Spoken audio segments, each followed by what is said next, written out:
তোমার তেজ একটু কমায়া দেই। বলে দিছে জিন্দান খানায় নিয়ে বন্দি করো, খানা দানা বন্ধ, একটা দানা খাইতেও দিবা না, আর এক ফোঁটা পানিও পান করতে দিবা না। ডাক্তারকে বলে রাখছে নারী পরীক্ষা করতে থাকবি, যখন দেখবি যে একেবারে শেষ মুহূর্ত, এখন খাবার দাবার না দিলে আর বাঁচবে না, ওই সময়ে নিয়ে খাবার দিবি। খাবারটা কি দিবি সেটাও ঠিক করে দিছে। বলছে যে মুসলমানদের ধর্মে যে জিনিস হারাম সেটা দিবি, শুয়োরের গোশত আর মদ মিশানো পানি। আল্লাহকে বললাম যে আল্লাহ, তুমি পরীক্ষা করতেছো তোমার বান্দার, যে তোমার বান্দা তোমাকে, তোমার দ্বীনকে, তোমার রসুলকে, তোমার রসুলের আদর্শকে কতটা ভালোবাসে, তুমি এটা পরীক্ষা করতেছো। আর এই পরীক্ষা করার জন্য জীবন দিছো মাত্র কয়টা? একটা মাত্র জীবন দিছো। আর ওই একটা জীবন দিয়ে আল্লাহ তোমাকে কিভাবে দেখাবো যে আমি তোমাকে আর তোমার দ্বীনকে কতটা ভালোবাসি?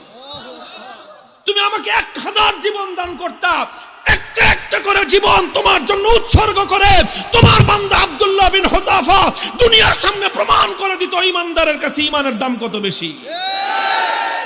উলামায়ে কেরাম, আহলে হক, হকের ঝান্ডাবাহীরা যদি হকের উপর অটল আর মজবুত থাকে, আল্লাহর পক্ষ থেকে সাহায্য আসে, প্রতিপক্ষ মাথা নত করতে বাধ্য হয়। সাহাবী যুগের ছোট্ট একটা ঘটনার উদ্ধৃতি দিই। হযরতে আব্দুল্লাহ ইবনে হুযাফা রাদিয়াল্লাহু তাআলা আনহু, আল্লাহর নবীর একজন সাহাবী, তিনি এক যুদ্ধে নেতৃত্ব দিচ্ছিলেন একটা ছোট বাহিনীর। ঘটনাচক্রে রোম সম্রাট সে ওই বাহিনীটাকে গ্রেফতার করে ফেলল। আল্লাহর নবীর সাহাবী আব্দুল্লাহ বিন হুযাফা রাদিয়াল্লাহু আনহু সহ প্রায় 50 জনের মুসলমানদের একটা কাফেলা বন্দী হয়ে গেল। এখন রোম সম্রাটের ইচ্ছা হলো মুসলমানের ঈমান পরীক্ষা করবে, আর যে কোনো মূল্যে মুসলমানকে ইসলাম থেকে দূরে সরাবে। এই জন্য প্রথমে আব্দুল্লাহ বিন হুযাফাকে ডেকে নিয়ে অফার দিল, অফার, লোভ দেখাইলো, বলল তুমি ইসলাম গ্রহণ করো, বিশাল অপ্রতিরোধ্য বিশাল সাম্রাজ্য, পৃথিবীর সুপার পাওয়ার রোম সাম্রাজ্যে তোমাকে বিশাল বড় ক্ষমতাবান পদ দিয়ে দিব, মন্ত্রিত্ব দিয়ে দিব, আর আর তোমাকে আমার মেয়ে বিয়ে দিয়ে দিব। পরবর্তীতে তুমি রাজবংশের নিয়ম অনুযায়ী দেখা যাবে তুমি সম্রাটও হয়ে যেতে পারো, বিশাল এলাকার দায়িত্ব তোমাকে এখনই দিয়ে দিব, কিন্তু শর্ত হলো তোমাকে তোমার ধর্ম এবং আদর্শ ছাড়তে হবে।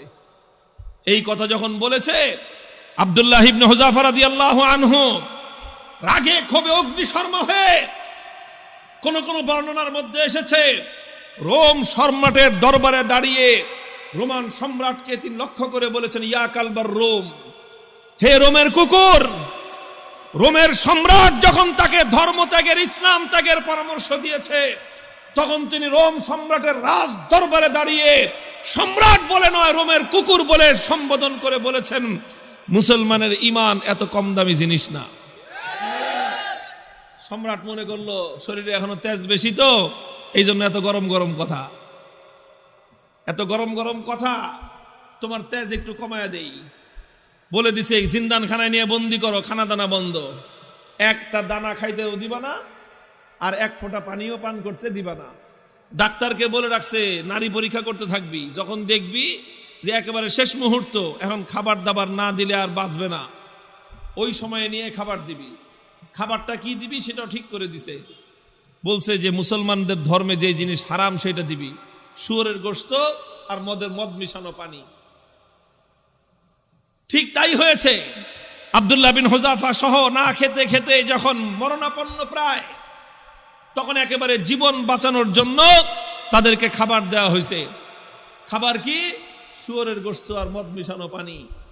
আব্দুল্লাহ বিন হুযাফা রাদিয়াল্লাহু আনহু চিন্তা করলেন, শরীয়তের মাসলা অনুযায়ী এই পরিবেশে জীবন বাঁচানোর জন্য সামান্য পরিমাণ শুয়োরের গোশত খাওয়া জায়েজ, জীবন বাঁচানোর জন্য। এটা তো আছে, ইল্লা ফামানিস্তুররা ফি মাখমাসাতিন গায়রা মুতাজানিফিল লিইসমিন ফাইন্নাল্লাহা গফুরুর রহিম। একজন মানুষ যদি এমন হয়ে যায় যে কোনো হালাল খাদ্য নাই, হারাম খাদ্য ছাড়া হালাল কোনো খাদ্য নাই, এখন না খেলে জীবন বাঁচবে না, সেই সময়ে জীবন বাঁচানোর জন্য সামান্য পরিমাণ হারাম খাদ্য গ্রহণ করা কি, এটা হলো মাসলা। কিন্তু উনি চিন্তা করলেন এখন তো শুধু হালাল হারামের প্রশ্ন না, এখন প্রশ্ন হলো মুসলমানের ঈমানের আত্মমর্যাদা বোধের প্রশ্ন। আজকে যদি আমি হারাম খাবার খাই, তাহলে রোম সম্রাট বলবে দেখছি মুসলমানের ইমানের শক্তি কত দূর। এই সময় মাসলা ভিন্ন। এরকম পরিস্থিতি যদি কারো হয় তাহলে মাসলা ভিন্ন। খাবার খাওয়া হালাল জীবন বাঁচানোর জন্য, এটা যেরকম মাসলা, আর কেউ যদি হারাম খাবার না খেয়ে মৃত্যুকে আলিঙ্গন করে নেয় তাহলে সেই মৃত্যু হলো আফজালুস শাহাদা, সর্বশ্রেষ্ঠ শহীদি মরণ। আব্দুল্লাহ বিন হুযাফা চিন্তা করলেন এখন মাসলা দুইটা আছে, একটা হলো ফাঁক ফোকরের রাস্তা, আমি এখন হারাম খেয়ে জীবন বাঁচাতে পারি, আর একটা মাসলা কি, আমি যদি আমার জীবনকে উৎসর্গ করে দেই আমার একজনের জীবন যাবে কিন্তু কিয়ামত পর্যন্তের জন্য রোম সম্রাটের দরবারে ইসলামের ঝান্ডা সমুন্নত হয়ে যাবে। সম্রাট বলবে যে মুসলমানের ইমান বাপরে বাপ, জীবন যেতে পারে কিন্তু মুসলমান ইসলামের গৌরব ভুলুণ্ঠিত হতে দেয় না। তিনি খান নাই, লাথি মারছেন একটা, এক লাথিতে সমস্ত শুয়োরের গোশত আর মদের পাত্রগুলো ভেঙ্গে চূর্ণ বিচূর্ণ হয়ে গেছে। এখন সম্রাট ডাক্তারের কয় কিরে তুই না কইলি জীবন বলে বাঁচবে না, তেজ দিকে এখন অত। ডাক্তার কয় আমাদের ডাক্তারি মতে তো এত তেজ থাকার কথা না, এটা তো ডাক্তারি মতের তেজ না, এটা তো ইমানি তেজ। এই তেজ এটা শরীরের তেজ না, এটা রুহের তেজ। এটা শরীরের শক্তি নয়, এটা আত্মার শক্তি। যে ইমানদার আল্লাহর ইমান, আল্লাহর উপর আস্থা এবং ভরসাকে দুনিয়াদারদের সামনে মাথা উঁচু করে দাঁড় করাবার চেষ্টা করে, আল্লাহ পাক তার আত্মার মধ্যে অফুরন্ত শক্তি দান করেন। আব্দুল্লাহ বিন হুযাফা যখন এটা করলেন, এবার রোম সম্রাট বলে যে দুইবার খেললাম, দোনো খেলায় হারছি।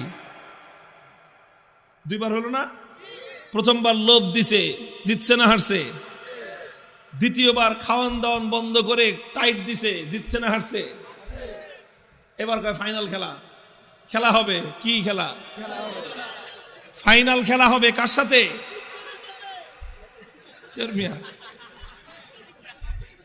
এদের সাথে তো খেলা শেষ করে দিয়ে আসছি তার এলাকায় গিয়ে। ওখানে কোনো খেলা নাই, এখানে তো অফার করেছি আসো, আমাদের দুয়ার সবার জন্য উন্মুক্ত, বন্ধুত্বের হাত প্রসার করে দিয়েছি আমরা। তোমরা ভুল করতে পারো, আমাদের দায়িত্ব হলো তোমাদের ভুল শুধরে দেয়া। রোম সম্রাটের সাথে খেলা হবে আব্দুল্লাহ বিন হুযাফার।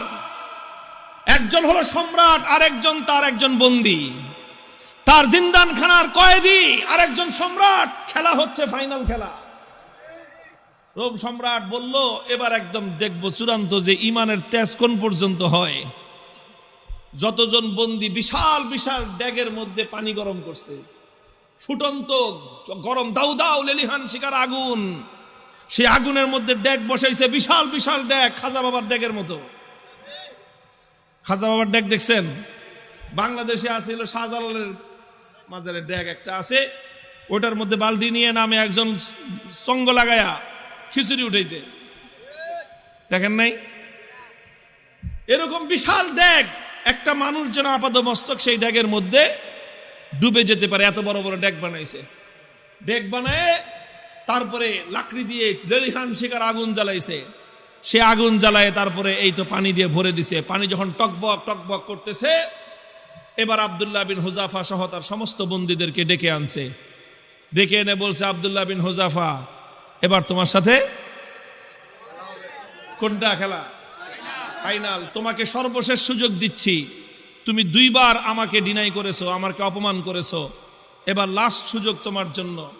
এই যে দেখো গরম পানি, কথা মানবি আর নাহলে একটা একটা করে এই গরম পানির মধ্যে ছাড়বো, আর পানির মধ্যে ছাড়ার সাথে সাথে দেখবা মৃত্যু কত বিভীষিকাময়।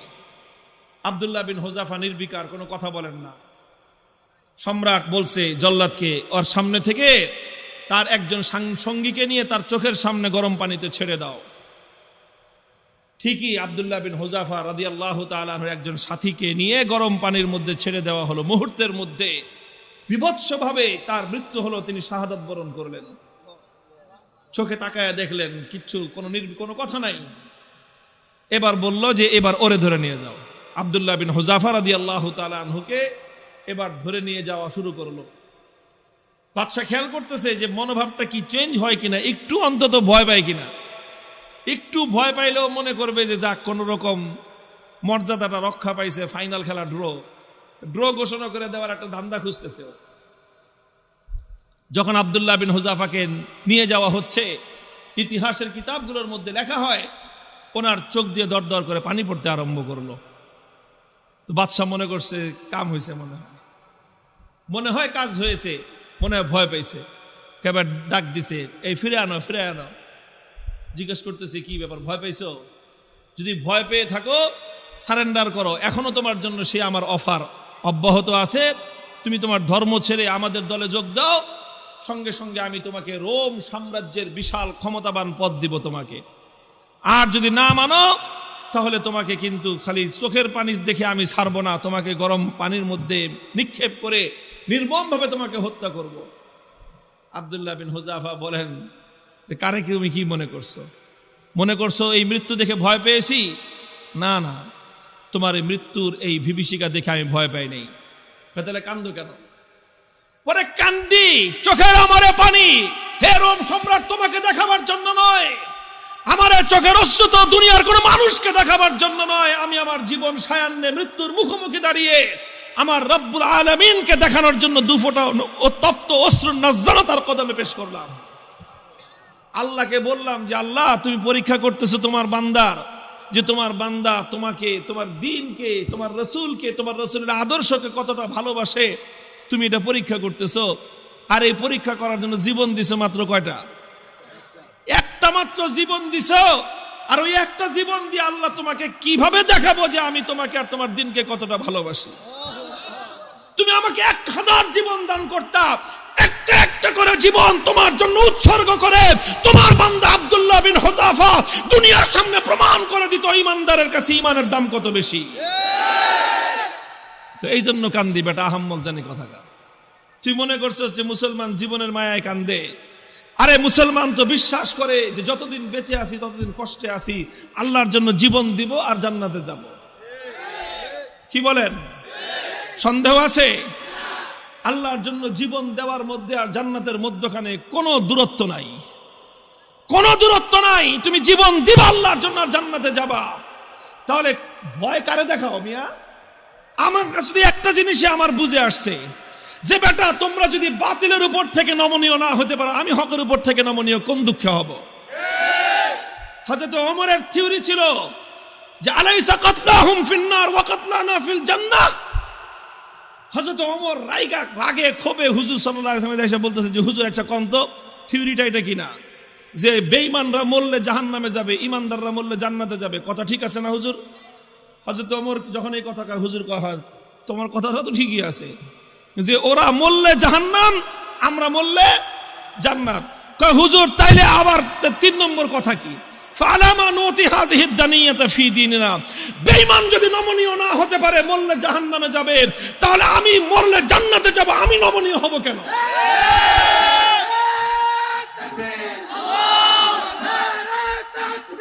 আল্লাহু আকবার। হুশিয়ার সাবধান,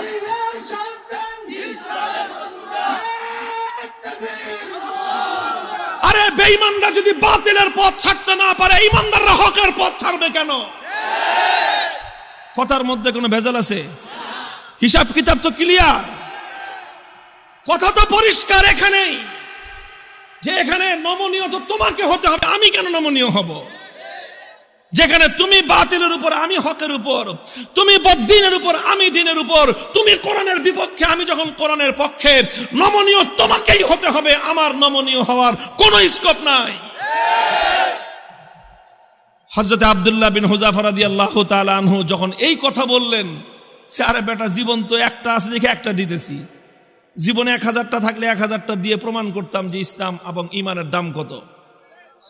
এই কথা যখন বলছে তখন বাদশাহ কয় যে এটা তো মানুষ না,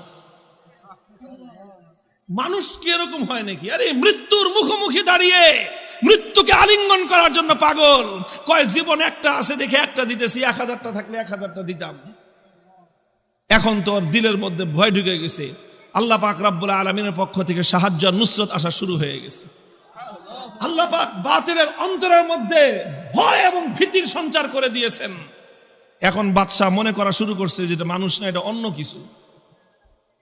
এটা অন্য কিছু হবে। এখন ওরে যদি আমি শাস্তি দেই, মারি, তাহলে আমি নির্বংশ হয়ে যাব, এরকম একটা ভয় ওর মনের মধ্যে আসছে। এখন চিন্তা করতেছে, এখন ছাইরা দে মা, ভিক্ষা চাই না, এই অবস্থা হয়েছে। এখন সে রাস্তা খুঁজতেছে যে কেমনে এখন এর থেকে বাইচা আসা যায়।